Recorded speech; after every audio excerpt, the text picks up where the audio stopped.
ఇవి నీ ఒక్కదాని బట్టలేనా? లేకపోతే వీధి మొత్తానివి తీసుకొచ్చేసావా సీతా?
చెయ్యండి.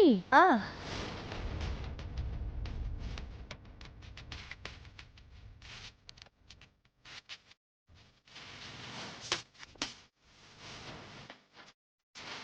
అత్తయ్యలకు బాగా మర్యాద చేశాను.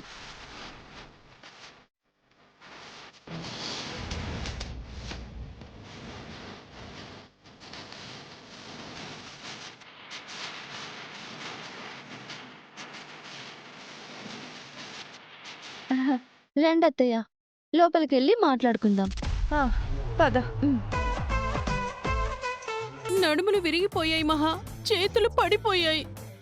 Same feeling. పద. కూర్చోండి అత్తయ్యలు.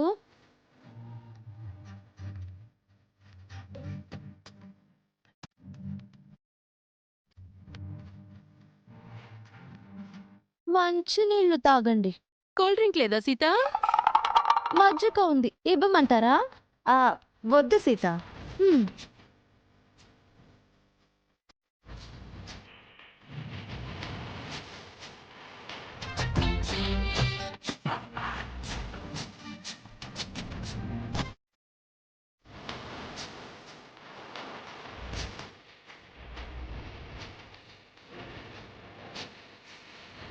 ఇప్పుడు చెప్పండి అత్తలు, నాతో ఏం మాట్లాడాలి? ఆ!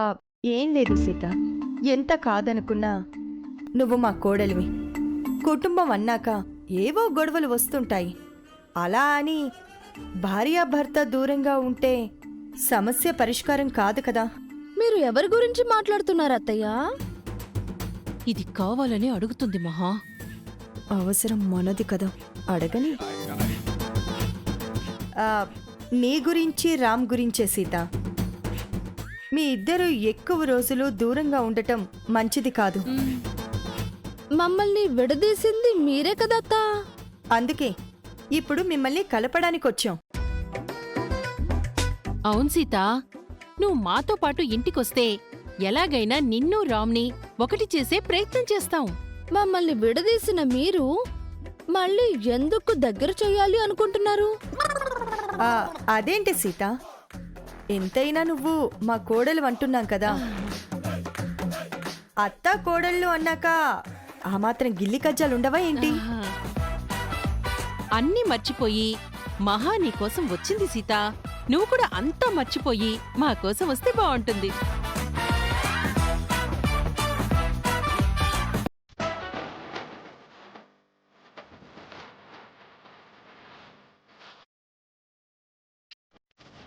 వీళ్ళొచ్చారేంటి సీత? ఎందుకొచ్చారు? నిన్న వీళ్లకు మిథునలా ఒక ఝలకిచ్చాను అని చెప్పాను కదా పిన్ని, నన్ను తీసుకెళ్ళడానికి వచ్చారు. ఓహో! అయితే నేను డ్రామా పండిస్తాను. హ్మ్.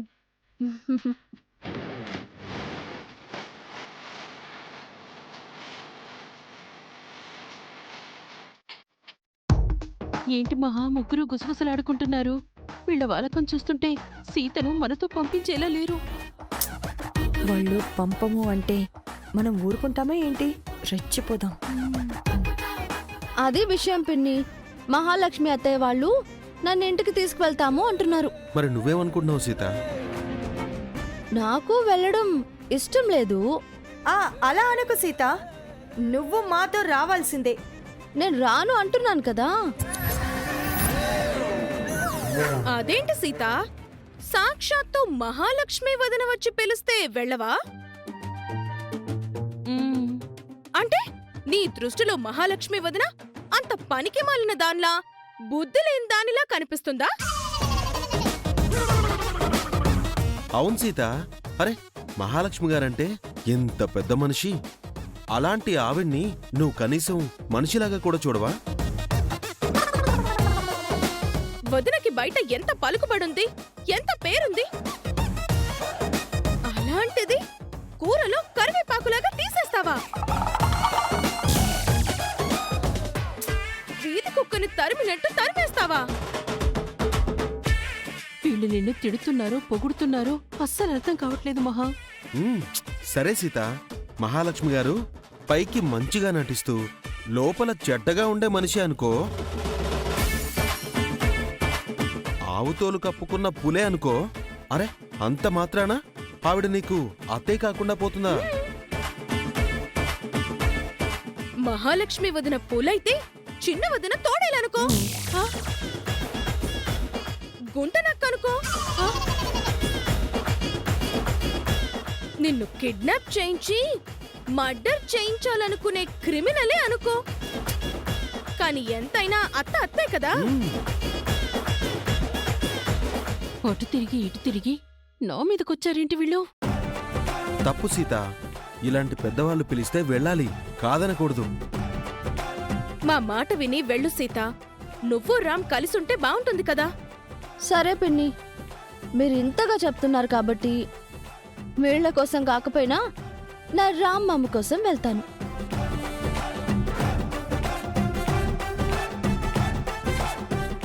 Thank you Sita, thank you so much. నిన్ను రామ్ని కలపడానికే నిన్ను తీసుకెళ్తున్నాం సీత. అందుకే వస్తాను అంటున్నాను. వెళ్ళి నా లగేజ్ సర్దుకొని వస్తాను. వెళ్ళు.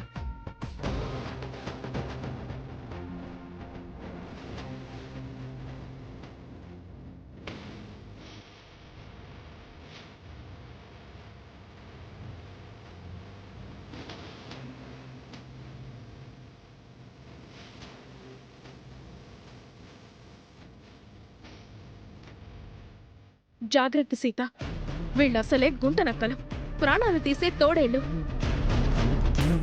అవునమ్మా, క్రూర మృగాల కంటే ప్రమాదమైన వాళ్ళు. నువ్వు చాలా కేర్ఫుల్గా ఉండాలి.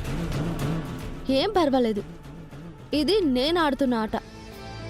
ఇందులో నేను సూత్రధారిని, వాళ్ళు పాత్రధారులు. నాకేం కాదు. వెళ్ళొస్తాను.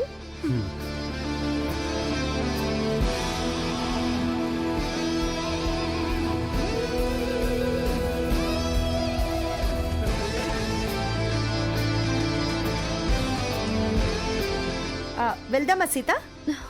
అబ్బా, బ్యాగ్ చాలా బరువుగా ఉంది అత్తయ్య. అర్చన, ఆ బ్యాగ్ తీసుకో.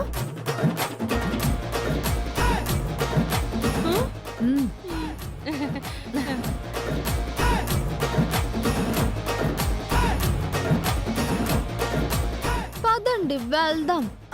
పద.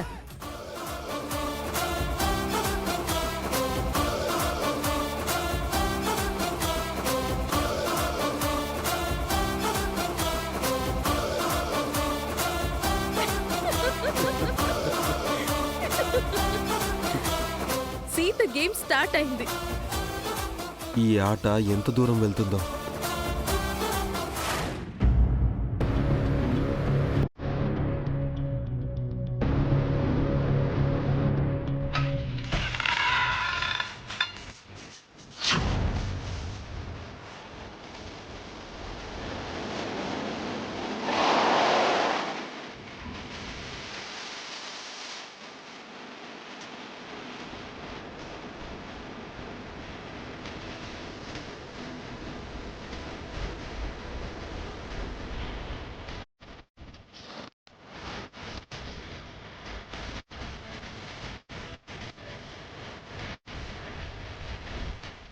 ఏరా నువ్వు డోర్ తీయాల్సింది మాకా లేక సీతకా? సీతమ్మ మళ్ళీ తిరిగి వచ్చింది కదా మేడం, అందుకే డోర్ తీసి స్వాగతం చెప్పాను. సీత తిరిగొస్తే మాత్రం మేం నీకు కనిపించట్లేదా? కళ్ళు నెత్తికెక్కాయా? అర్చన!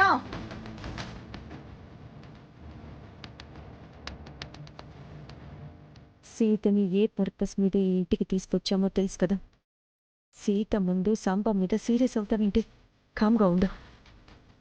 మీరు తిరిగి వచ్చినందుకు చాలా సంతోషంగా ఉంది సీతమ్మ. ఈ సంతోషంలో ఏం చేయాలి సాంబన్న? ఆహా, గట్టిగా ఒక విజిల్ వేయాలమ్మా.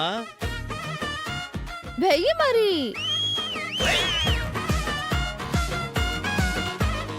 ఏంటా విజిల్ సౌండ్? సాంబా వేస్తున్నట్టున్నాడన్నయ్య. సాంబా ఎందుకు విజిలేస్తున్నాడు? ఇంకా అర్థం కాలేదా రామ్? సినిమాల్లో విజిల్స్ క్లాప్స్ ఎప్పుడు పడతాయి? హీరోనో హీరోయిన్నో ఎంట్రీ అయినప్పుడే కదా. అలాగే ఇక్కడ మన హీరోయిన్ ఎంట్రీ ఇచ్చింది. మన హీరోయినా? ఎవరు? ఇంకెవరు? సీత. సీత వచ్చిందా?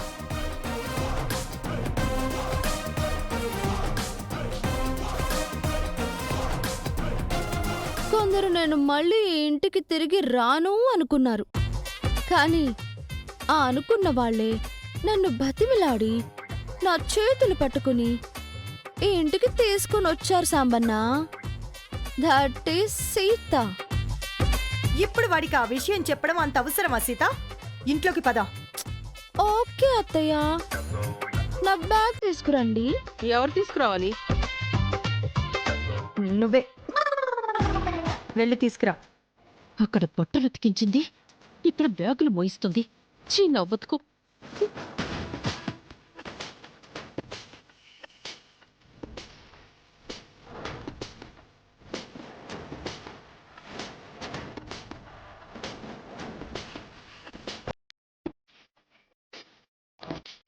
సాంబన్న, ఆ, ఒక మంచి మాస్ సాంగ్ పెట్టన్నా. ఆ,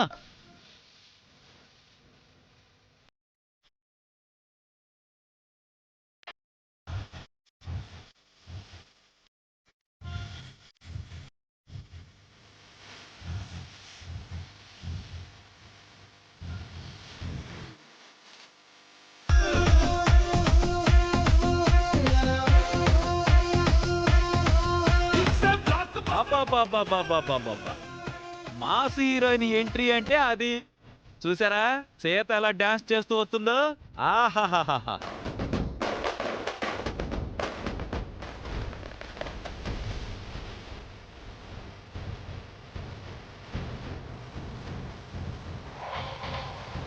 కాలు లోపల పెట్టు సీత.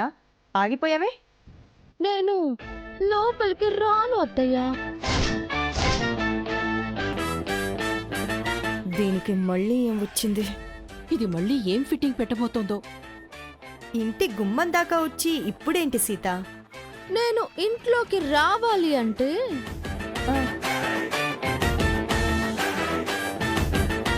సీత, రామ్ నిన్ను ఎత్తుకుని లోపలికి తీసుకురావాలా ఏంటి? నువ్విలాంటి ఫిట్టింగులు పెట్టకు మావయ్య. ఓకే, పోనీ మీ ఇద్దరు అత్తలు నిన్ను లోపలికి ఎత్తుకురావాలా అమ్మా?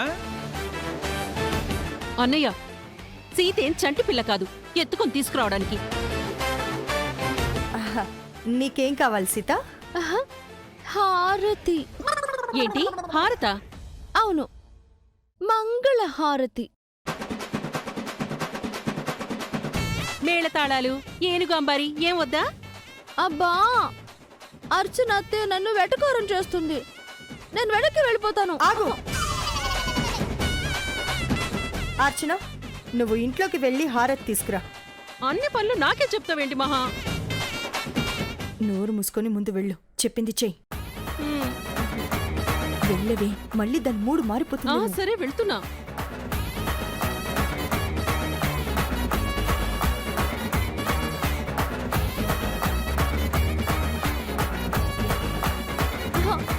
ఎంతసేపు నన్ను బయట నిల్చోబెడతారు? త్వరగా. అదిగో అర్చన హారతితో వచ్చేస్తోంది. ఆగు చిన్నత్త. హారతి ఇవ్వాల్సింది నువ్వు కాదు చిన్నత్త, మహాలక్ష్మి అత్తయ్య ఇవ్వాలి. నేనా? ఏ ఏ బావా? ఆ, హ, ఎందుకు ఇవ్వను?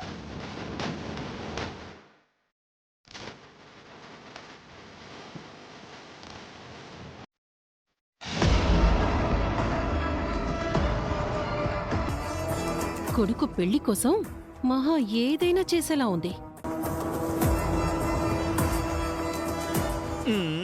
ఊరికే హారతిస్తే ఎలా చల్లాయ్? ఏదైనా పాట పాడు. సీత అడిగిందా అన్నయ్య? అడగలేదు కదా. ఆ, ఆ, లోపలికి రా సీత. బొట్టు పెట్టండి అత్తయ్య, మర్చిపోయారా?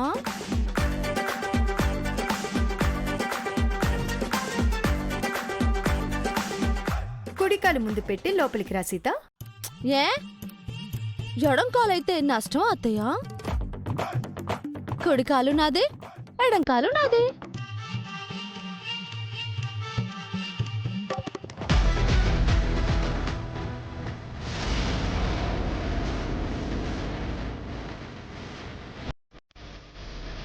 మహాకు ఆస్తమా కాబట్టి సరిపోయింది.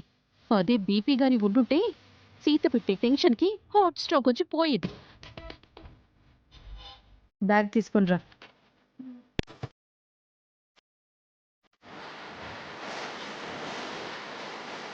వెల్కమ్ సీత, అత్తారింటికి స్వాగతం.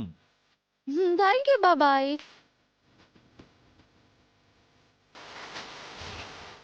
ఇల్లేం మారలేదు, ఎప్పట్లాగే ఉంది.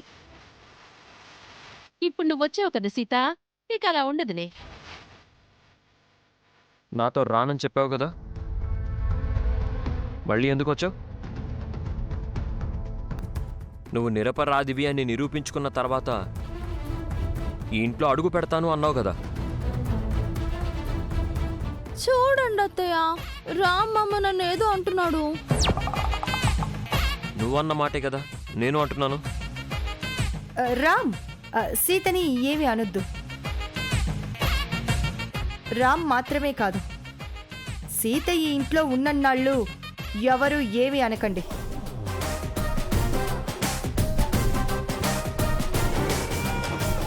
ఆ, నువ్వు కూడా సీతను ఏం అనకూడదు చెల్లాయ్. హ, అందరూ అంటే అందులో నేను కూడా ఉంటానన్నయ్యా. అయితే ఈ ఇంట్లో నీకు తిరుగులేదు సీత. నువ్వు ఆడింది ఆట, పాడింది పాట. అంతే కదా బాబాయ్. అన్నట్టు నా రూమ్ ఎక్కడా? పైన సీత, వెళ్ళి రెస్ట్ తీసుకో. ఓకే అత్తయ్య, నా లగేజ్ పైకి పంపించండి. అబ్బా టైర్ అయ్యాను, ఫ్లెష్ అవ్వాలి. అది టైరు ఫ్లష్ కాదు, టైర్డ్ ఫ్రెష్. అత్తయ్య, మామ చూడు నన్ను మళ్ళీ ఏదో అంటున్నాడు. Ram, please be quiet.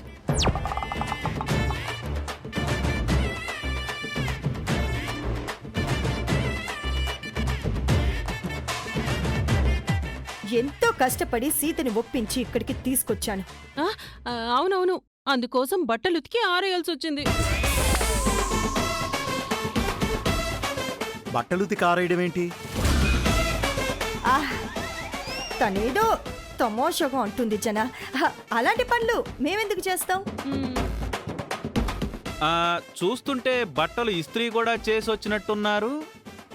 ఏదో ఒకటి చేసి సీతని తీసుకొచ్చాం, ఓకేనా? అంత అవసరం ఏముంది పిన్ని? సీతను ఎందుకు అంతలా బతుకులాడడం? మిథున ఈ ఇంటి కోడలు కావాలి రామ్, గౌతమ్ భార్య కావాలి. ముఖర్జీ గారితో మనం రిలేషన్ కలుపుకోవాలి, మన బిజినెస్ ఎక్స్పాండ్ చేయాలి, మనమే నెంబర్ 1 కావాలి. అంటే ఈ పెళ్ళి జరగాలి. కాబట్టే సీత ఏమన్నా సహించాను, తప్పదు. సీతకి గౌతమ్ విషయం చెప్పే తీసుకొచ్చావా మహా? ఆహా, లేదు జన, సీతకు ఆ విషయం చెప్పలేదు. మీరెవరూ చెప్పకండి, వీలు చూసుకొని నేనే చెప్తాను. మనకి మిథున ఎక్కువ టైం ఇవ్వలేదు కదా వదినా. త్వరగా సీతతో సర్టిఫికెట్ ఇప్పించమంది కదా. సీత సర్టిఫికేట్ ఇవ్వకపోతే దానికి జాతర చేస్తాను. ఆ విషయం నేను చూసుకుంటాను. మీరెవరూ ఇన్వాల్వ్ కాకండి. ముఖ్యంగా రామ్, నువ్వు సీతతో కేర్ఫుల్గా ఉండాలి. నీ తమ్ముడు గౌతమ్ కోసం, ముఖర్జీ గారితో రిలేషన్ కోసం, మన బిజినెస్ కోసం కొన్నాళ్లు సీతను భరించక తప్పదు.